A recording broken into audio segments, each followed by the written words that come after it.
Hello. Sun is shining, so today's job will be valve clearance check on our little bike. I got a little helper, Benjamin here. Hello? Well, obviously he's my son. I didn't just pick up a kid from the street. So what you're gonna need is obviously a toolkit for all the bolts and everything. And the most important thing you're gonna need is a piece of paper, some pen to write on, because you're gonna have to do some good math, and filler gauge. Yeah, these two to check the valve clearance on the bike. The reason we do that is obviously because the bike has passed 18,000 miles, which normally by manufacturer on this bike you should check the valve clearance after 18k, and well, it just reached it, so we're gonna check that. And also I got an issue with it, which I couldn't find any other reason but the valve clearance. What it does, it starts all the time, yeah, with no issues. It starts, it runs. However, once it warmed up, if I stop it, it won't restart unless I leave it to cool down. And once it's cooled down, it starts again perfectly. Stop talking, and what we're gonna do, we're gonna start stripping it. Benji's gonna help me with his toolkit. We're gonna strip down the whole bike. We're gonna take off the tank, obviously the covers, so we can get to the rocker cover, and we go from there. Let's do that.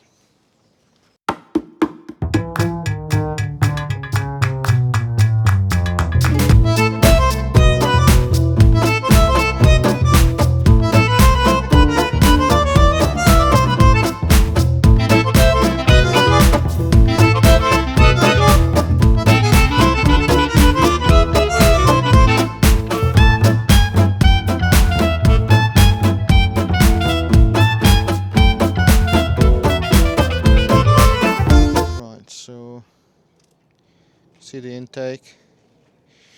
So we're going to remove the rocker cover or valve cover, you know, they got many names. We're going to undo these, take the pipe off. Rocker cover should come off after that. Then we can see the valves. We took out the spark plugs because obviously when you turn the engine manually you don't want anything in the engine cylinder.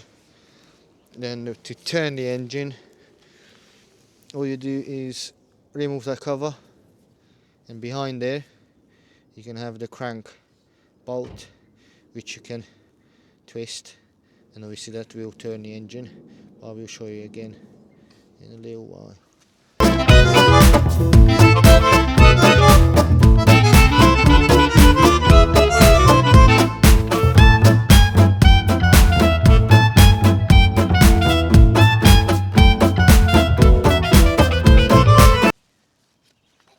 Here's the bolt for the crank, and as you can see, there's the mark right there on the crank, and this is where you turn it there only a little bit and it should be on TDC.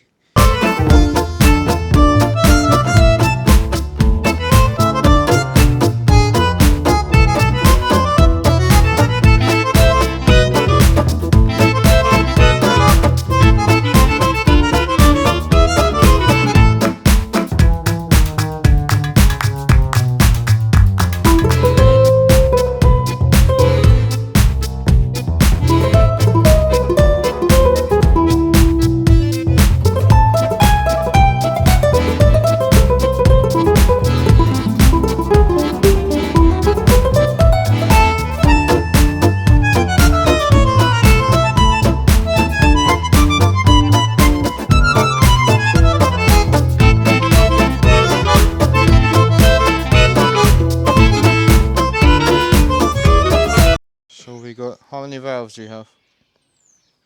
How many intake valves there are? Intake, 4. How? Because 4 pistons intake air. 2, 4, Yeah, but one's an exhaust 6. and one's an intake. The exhaust is at the back. So what, there's... This is the exhaust cam. So there's 16 This valves. is the intake cam.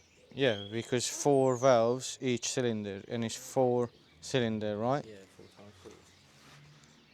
So you make turn.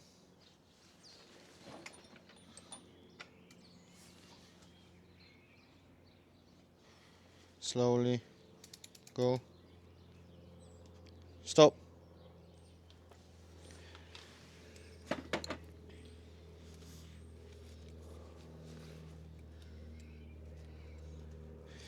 Turn it a bit more.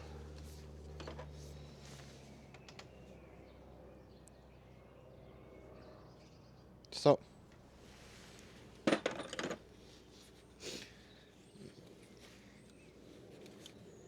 Yeah, you see this one? The 6 is too big. So we're gonna have to change the filler to number 5.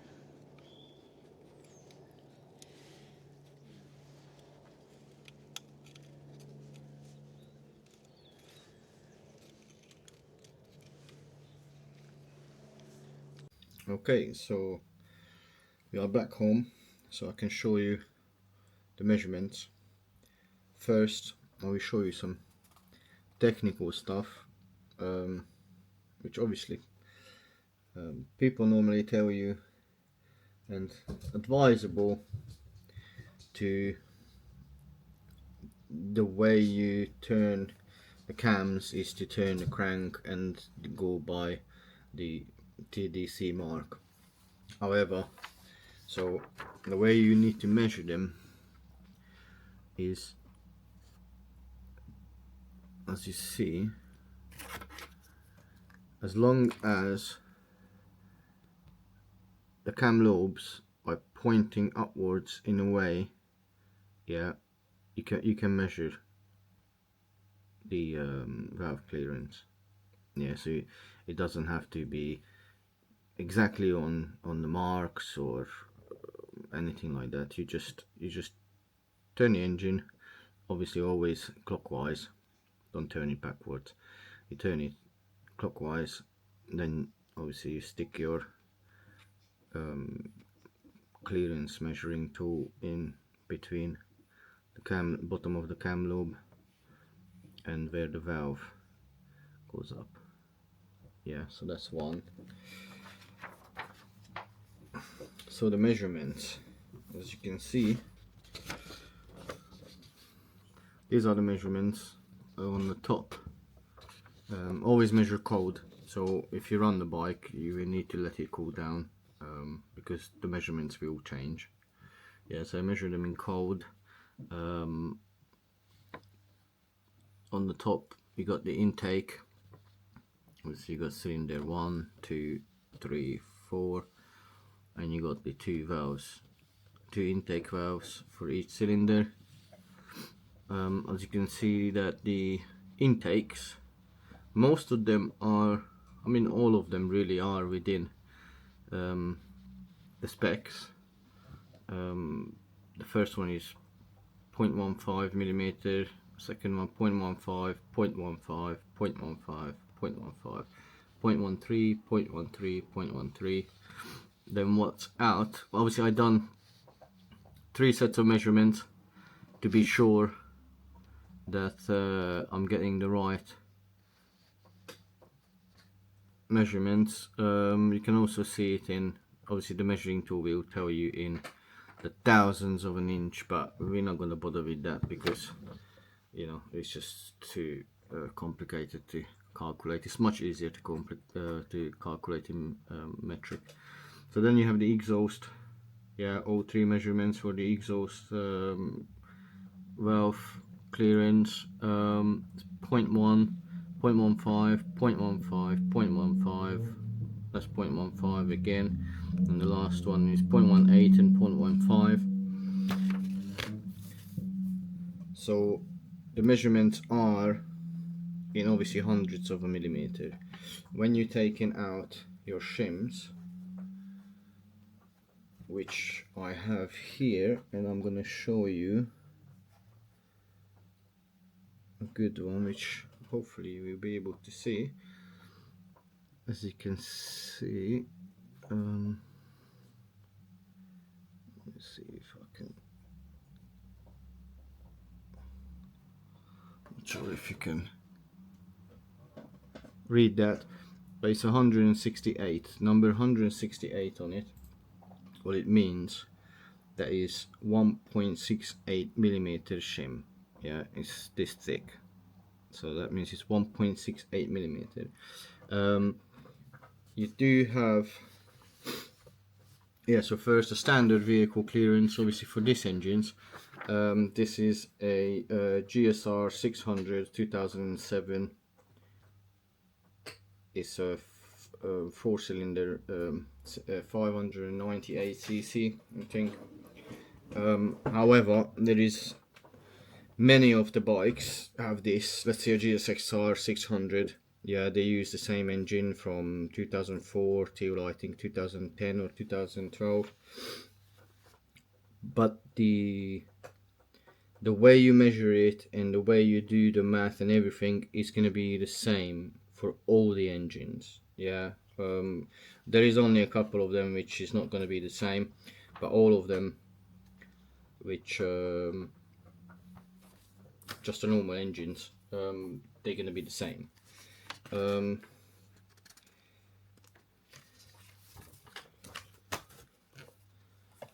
Yeah, so the clearance is, for the intake, is 0.1 to 0.2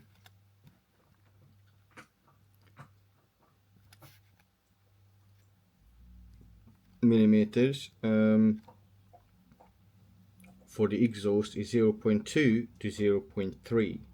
So obviously this, the measurements what I've done, it shows you that the intake on most of them, the first 2.5 cylinder, yeah, till about here, is all 0.15, which is right in the middle. Then it goes down to 0.13, 0.13, 0.13.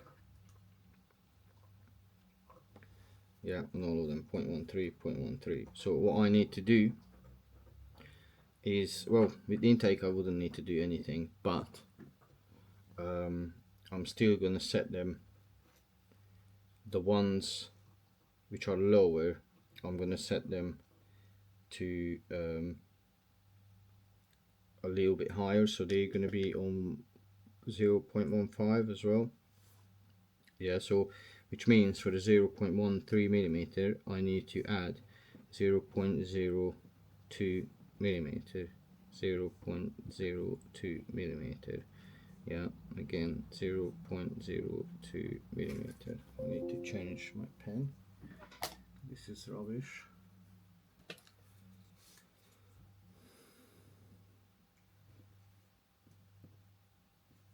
So we need to go plus 0.02.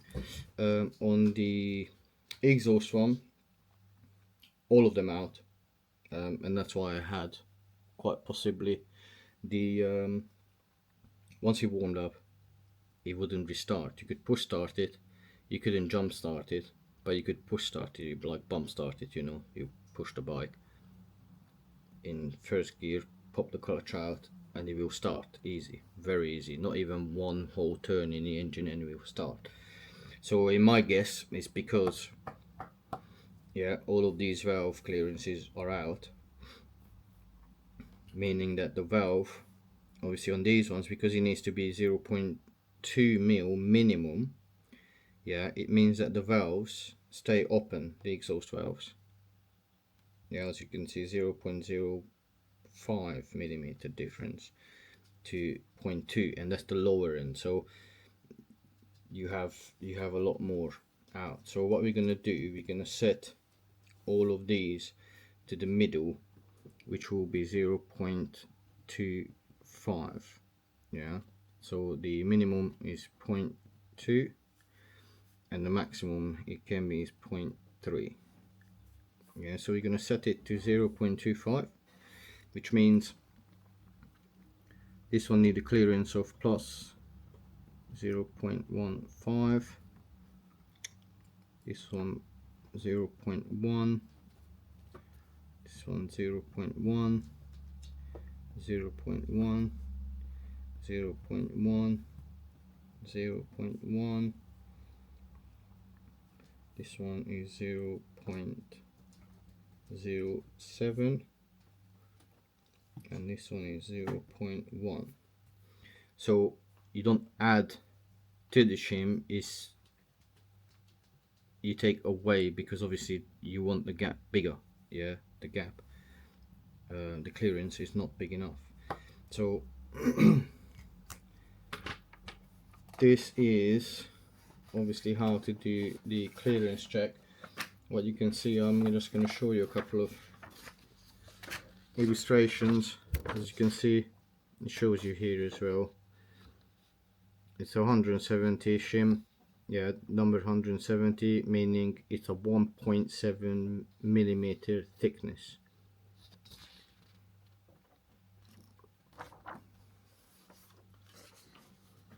You also have, yeah, normally in the manual you will have a table which will help you how to calculate what shim you're gonna need. Like, so if you have a valve clearance, yeah, present shim size, let's say 165, yeah, and your valve clearance is, let's say, let's do an exhaust one. Is this, that's intake, so let me grab the exhaust table. Yeah, that's the exhaust table. So if you have a 165 shim on the exhaust, and let's say you have a 0.15 gap, so you find the 165 on the sheet. Where is it? You find 165 as a present shim size, and also you have the number of the shim. You need to know that sometimes the number on the shim will not match the size of the shim, so you have to measure every one of them, which we're going to do in the second part. I will show you how to measure all the shims. So 165, and the shim, the clearance is 1.5 to 1.9. So 165, it means you need a 160 shim. That means, yeah, the shim size, it will be 1.6 millimeter thick. So you kind of come off, if the measuring and the number is the same, yeah, it matches, which it probably won't. You need to take a 5 hundredths of a millimeter of the shim. So you need to get a 1.6 shim, which is going to be 160. Yeah, number 160.